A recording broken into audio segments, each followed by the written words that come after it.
ನಮಸ್ಕಾರ ಸ್ನೇಹಿತರೆ, ಎಲ್ಲ SRTV ಕನ್ನಡ ಚಾನಲ್ ವೀಕ್ಷಕರಿಗೆ ಆತ್ಮೀಯ ಸ್ವಾಗತ. ಹಾಗೆ ಎಲ್ರಿಗೂ ಕೂಡ ದೀಪಾವಳಿ ಹಬ್ಬದ ಶುಭಾಶಯಗಳು. ದೀಪಾವಳಿ ಹಬ್ಬ ಒಂದಲ್ಲ ಎರಡಲ್ಲ 3 ದಿನಗಳ ಕಾಲ ಆಚರಿಸುವಂಥದ್ದು. ಈ ದೀಪಾವಳಿ ಮುಗಿಯುವುದರಲ್ಲಿ ಎಲ್ಲರೂ ಕೂಡ ಈ ಕತೆ ಕೇಳೋದ್ರಿಂದ ದೀಪಾವಳಿ ಹಬ್ಬದ ಸಂಪೂರ್ಣ ಫಲ ಪಡೆದುಕೊಳ್ಳುತ್ತೀರಿ. ಶ್ರೀ ಮಹಾಲಕ್ಷ್ಮಿ, ಮಹಾವಿಷ್ಣು, ವರಾಹಸ್ವಾಮಿ ಹಾಗೂ ಭೂದೇವಿಯ ಆಶೀರ್ವಾದ ಸಿಗುತ್ತೆ. ಈ ಕತೆ ಕೇಳೋಕ್ಕೂ ಮುಂಚೆ ನೀವಿನ್ನೂ ನಮ್ಮ ಚಾನಲನ್ನು ಸಬ್ಸ್ಕ್ರೈಬ್ ಮಾಡ್ಕೊಂಡಿಲ್ಲ ಅಂದರೆ ಖಂಡಿತ ಈಗಲೇ ಸಬ್ಸ್ಕ್ರೈಬ್ ಮಾಡ್ಕೊಳ್ಳಿ. ಹಾಗೆ ಈ ವಿಡಿಯೋ ಇಷ್ಟ ಆದರೆ ಮರೀದೇ ಒಂದು ಲೈಕ್ ಕೊಡಿ. ಸ್ನೇಹಿತರೆ, ಪ್ರತಿ ವರ್ಷ ದೀಪಾವಳಿ ಹಬ್ಬ ಆಶ್ವಯುಜ ಅಮಾವಾಸ್ಯೆಯಂದು ಬರುತ್ತೆ. ದೀಪಾವಳಿ ಹಬ್ಬದ ಹಿಂದಿನ ದಿನವಾದ ಆಶ್ವಯುಜ ಚತುರ್ದಶಿಯನ್ನು ನರಕ ಚತುರ್ದಶಿ ಎಂದು ಆಚರಿಸಲಾಗುತ್ತೆ. ಇದರ ಬಗ್ಗೆ ಇರುವಂತಹ ಪುರಾಣ ಕಥೆಯನ್ನು ಈಗ ಕೇಳೋಣ. ಕೃತಯುಗದಲ್ಲಿ ಹಿರಣ್ಯಾಕ್ಷನನ್ನು ಸಂಹರಿಸಿದ ನಂತರ ವರಾಹಸ್ವಾಮಿ ಹಾಗೂ ಭೂದೇವಿಗೆ ಅಸುರ ಸಂಧ್ಯಾ ವೇಳೆಯಲ್ಲಿ ಒಬ್ಬ ಮಗ ಜನಿಸುತ್ತಾನೆ. ಮಗು ಹುಟ್ಟಿದ ತಕ್ಷಣ ಅವನನ್ನು ನೋಡಿದಂತ ಮಹಾವಿಷ್ಣು ಈ ಮಗು ಅಸುರನಾಗುತ್ತಾನೆ ಅಂತ ಭೂದೇವಿಗೆ ಹೇಳ್ತಾರೆ. ಮಹಾವಿಷ್ಣು ಹೇಳಿದ ಮಾತನ್ನು ಕೇಳಿ ಭೂದೇವಿ ತುಂಬಾ ದುಃಖಿಸುತ್ತಾಳೆ. ಮಗು ಅಸುರನಾದರೆ ಖಂಡಿತ ಅವನು ದೇವಾನುದೇವತೆಗಳಿಗೆ ಹಿಂಸೆ ಕೊಡುತ್ತಾನೆ. ದೇವತೆಗಳನ್ನು ರಕ್ಷಿಸಲು ಮಹಾವಿಷ್ಣು ಮಗನನ್ನು ಸಂಹರಿಸುತ್ತಾರೆ. ಹೆತ್ತ ತಂದೆಯ ಕೈಯಿಂದಲೇ ಮಗ ಸಾಯಬಾರದು ಎಂಬ ಉದ್ದೇಶದಿಂದ ನನ್ನ ಮಗನಿಗೆ ನೀವೇ ರಕ್ಷಣೆ ಕೊಡಬೇಕು ಎಂದು ಭೂದೇವಿ ವರಾಹಸ್ವಾಮಿಯನ್ನು ಬೇಡಿಕೊಳ್ಳುತ್ತಾಳೆ. ಭೂದೇವಿಯ ಮನಸ್ಸು ಅರ್ಥ ಮಾಡಿಕೊಂಡ ಮಹಾವಿಷ್ಣುವಿಗೆ ಸ್ವಲ್ಪ ಬೇಸರವಾಗುತ್ತೆ. ಸರಿ, ನನ್ನಿಂದ ನಿನ್ನ ಮಗ ಸಾಯುವುದಿಲ್ಲ, ನಿನಗೆ ಅಭಯ ಕೊಡುತ್ತಿದ್ದೇನೆ, ಆದರೆ ನಿನ್ನಿಂದಲೇ ಅವನು ಸಾವನ್ನಪ್ಪುತ್ತಾನೆ ಎಂದು ಹೇಳಿ ಅಲ್ಲಿಂದ ಹೊರಟು ಹೋಗುತ್ತಾರೆ. ದ್ವಾಪರ ಯುಗದಲ್ಲಿ ಶ್ರೀ ಮಹಾವಿಷ್ಣು ಶ್ರೀಕೃಷ್ಣನಂತೆ ಅವತರಿಸಿದಾಗ ಭೂದೇವಿ ಸತ್ಯಭಾಮೆಯಂತೆ ಜನಿಸಿದಳು. ಅದಾಗಲೇ ನರಕಾಸುರ ದೊಡ್ಡ ಅಸುರನಾಗಿ ಎಷ್ಟೋ ಜನ ದೇವಾನುದೇವತೆಗಳು, ಸಾಧುಗಳು, ಋಷಿ ಮುನಿಗಳು, ಮನುಷ್ಯರಿಗೆ ಹಿಂಸೆ ಕೊಡುತ್ತಾ ಲೋಕ ಕಂಟಕನಾಗಿ ತಯಾರಾಗಿದ್ದ. ಅವನನ್ನು ಸಂಹರಿಸುವ ಸಲುವಾಗಿ ಶ್ರೀಕೃಷ್ಣ ಪರಮಾತ್ಮರು ಹಾಗೂ ಸತ್ಯಭಾಮೆ ಹೋದರು. ಅಲ್ಲಿ ನಡೆದಂತ ಯುದ್ಧದಲ್ಲಿ ಭೂದೇವಿ ಅಂಶದಿಂದ ಜನಿಸಿದಂತ ಸತ್ಯಭಾಮೆಯ ಕೈಯಲ್ಲಿ ನರಕಾಸುರ ಮೃತಪಟ್ಟ. ನರಕಾಸುರ ಮೃತಪಟ್ಟ ನಂತರ ಸತ್ಯಭಾಮೆಗೆ ಕೃತಯುಗದಲ್ಲಿ ನಡೆದಂತಹ ಸಂಭಾಷಣೆಯ ಬಗ್ಗೆ ಶ್ರೀಕೃಷ್ಣ ಪರಮಾತ್ಮ ಹೇಳ್ತಾರೆ.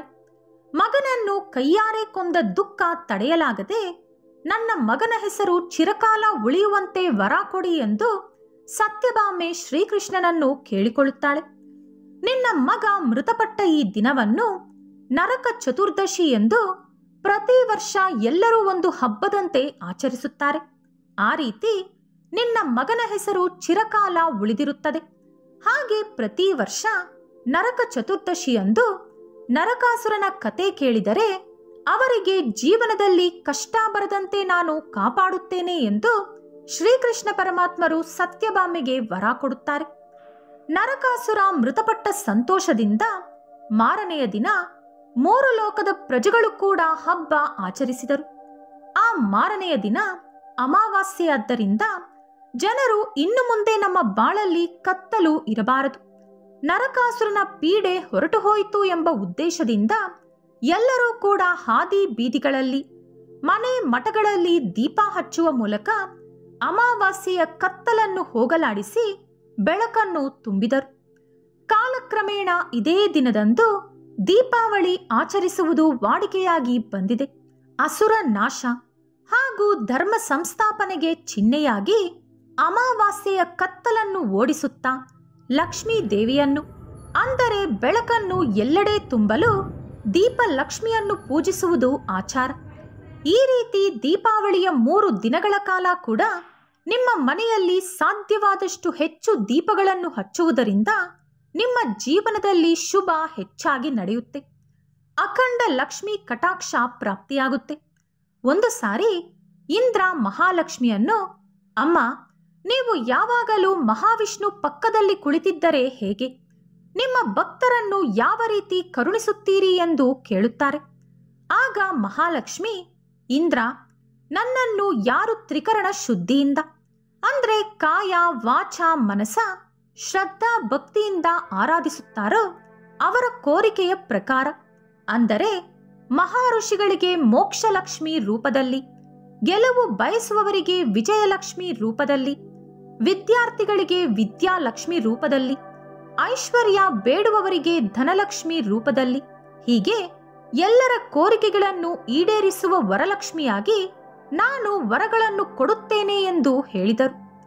ದೀಪಾವಳಿಯಂದು ಮಹಾಲಕ್ಷ್ಮಿಯನ್ನು ಪೂಜಿಸಿದರೆ ಸಕಲ ಕೋರಿಕೆಗಳು ಕೂಡ ಈಡೇರುತ್ತದೆ. ದೀಪ ಜ್ಯೋತಿಯನ್ನು ಪರಬ್ರಹ್ಮ ಸ್ವರೂಪದಂತೆ ಮನಃಶಾಂತಿ, ಸಂತೋಷ, ಸಜ್ಜನತೆ, ಸದ್ಗುಣ ಹಾಗೂ ಸಂಪತ್ತಿಗೆ ಚಿಹ್ನೆಯಂತೆ ಭಾವಿಸುತ್ತಾರೆ. ಅನೇಕರು ದೀಪಾವಳಿಯಿಂದ ಶುರು ಮಾಡಿ ಕಾರ್ತಿಕ ಮಾಸವಿಡೀ ಸಂಜೆ ದೀಪ ಹಚ್ಚಿ ದೀಪಲಕ್ಷ್ಮಿಯನ್ನು ಪೂಜಿಸುತ್ತಾರೆ. ಈ ವಿಡಿಯೋ ನಿಮಗೆ ಇಷ್ಟವಾದರೆ ಲೈಕ್ ಮಾಡಿ, ಶೇರ್ ಮಾಡಿ. ಇಂಥ ಹೆಚ್ಚಿನ ಉತ್ತಮ ಮಾಹಿತಿಗಳಿಗಾಗಿ ತಪ್ಪದೇ ನಮ್ಮ ಚಾನೆಲ್ ಅನ್ನು ಸಬ್ಸ್ಕ್ರೈಬ್ ಮಾಡ್ಕೊಳ್ಳಿ. ನಾಳೆ ಮತ್ತೊಂದು ವಿಡಿಯೋದೊಂದಿಗೆ ಪುನಃ ಭೇಟಿಯಾಗೋಣ. ಧನ್ಯವಾದಗಳು.